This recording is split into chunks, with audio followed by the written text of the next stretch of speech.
Alright guys, sa mapagpalang araw sa inyong lahat, meron tayong reaction video ni Rob Trip.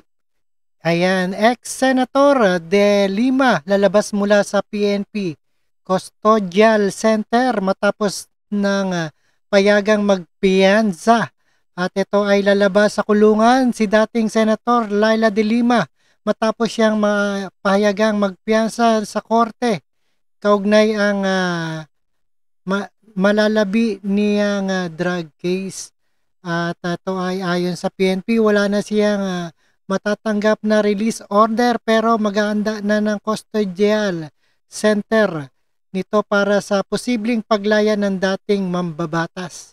At live na live, panoorin po natin guys dito sa UNTV.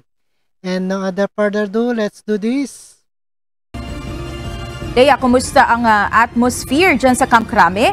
At marami bang supporters ang nag-aabang sa paglabas ni dating Senador Laila De Lima? Magandang gabi sa iyo, Monica. Walang supporter na nag-aabang dito para sa paglaya nga nitong si dating Senator Laila De Lima.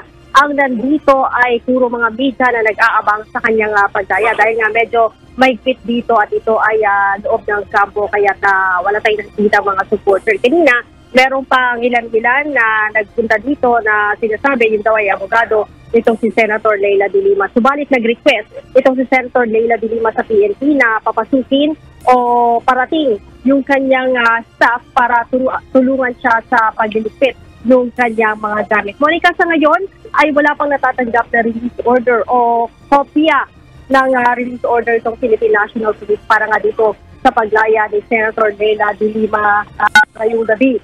Gayunman ay inihahanda na nga itong maaaring paglaya ng dating senadora at isinailalim na ito sa medical procedures kanina. At kung mapapansin mo sa aking likuran ay nakahanda na rin yung sasakyan itong dating senadora. Mayroong poster at mayroong mga naka-standby na ambulansya na aalalay naman dito nga sa paglabas nitong si Senator Laila De Lima. Sinabi ni Colonel Fajardo na handang bigyan ng seguridad ng Philippine National Police itong ating mababatas itong Senator Laila De Lima hanggang sa pupuntahan ito o kung saan ito uuwi ngayong gabi. At nagpasalamat naman Monica itong si Senator Laila De Lima sa mga sumusuporta sa kanya at syempre sa pagpayag ng korte na siya ay makapagpiyansa doon nga sa kaso na may kaugnayan sa illegal na droga. Ayon kay Senator De Lima, matapos ang 6 na taon, 8 buwan at 21 araw o 2,424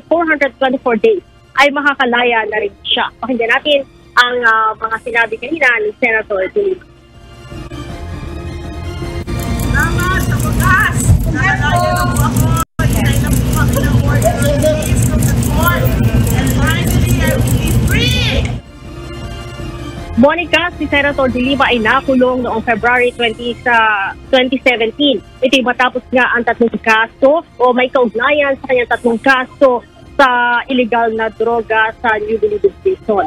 Unang nabasura, isa nitong kaso noong February 2021 ng Muntinlupa RTC Branch 205. Habang May 12 naman, nang i-acquit din ito ng Muntinlupa RTC Branch 204 sa kanyang ikalawang kaso na may kaugnayan sa illegal drugs.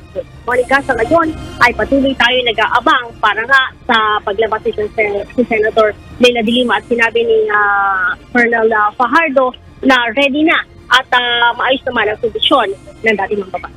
Monica? Leia, ano ang naging basihan ng korte para sa ngayon ay payagan na makapag-bail itong si dating Senador Laila De Lima? Monica, nagpiyansa nga ito ng 300,000 at kaya ito ay pinayagang makapagpiyansa para sa kanyang kalayaan. At dahil nga hanggang ngayon ay wala pang nakukuhang kopya itong PNP ng release order nitong dating senadora ay patuloy na naghihintay at hanggang sa makakuha sila ng kopya. Pero sinabi ng PNP na wala naman magiging problema dahil papayagan din nila ang mga staff ni Senator na makapasok para tulungan din magligpit ito. Wala nga mapagsidla ng tuwa itong si Senator Laila De Lima at nagpasalamat ito sa patuloy na naniniwala sa kanya at sumusuporta sa kanya. Oo, sa kampo naman ni Senador Laila De Lima, no, ano ang parang bagong perspektibo nila ngayon na sila ay napayagan ng bail matapos nga ang 7 taon na pagkakakulong sa kanya? Monica, noon pa man ay itinatanggi na ng kampo nitong si Senator Laila De Lima na may kaugnayan siya doon sa mga ibinibita sa kanya doon nga sa 3 kaso ng illegal na droga kaugnay nga dyan sa pagkalat ng illegal na droga sa New Bilibid. Kaya ngayon ay para-paraw silang masaya dahil nga sa wakas ay napayagan sila na palayain at maibasura ka at ma-acquit yung unang 2 kaso at ito nga ay piniyagan siya makapagpiyansa sa halagang 300. Alright, maraming salamat. Alright, napakinggan po natin ang pagpiyansa ni Senator Laila De Lima. At ito ay PNP custodial ni ex-Senator De Lima at nakapiyansa at lalabas. At maraming salamat sa inyong lahat. Live na live po tayo. At maraming salamat sa inyong lahat and peace.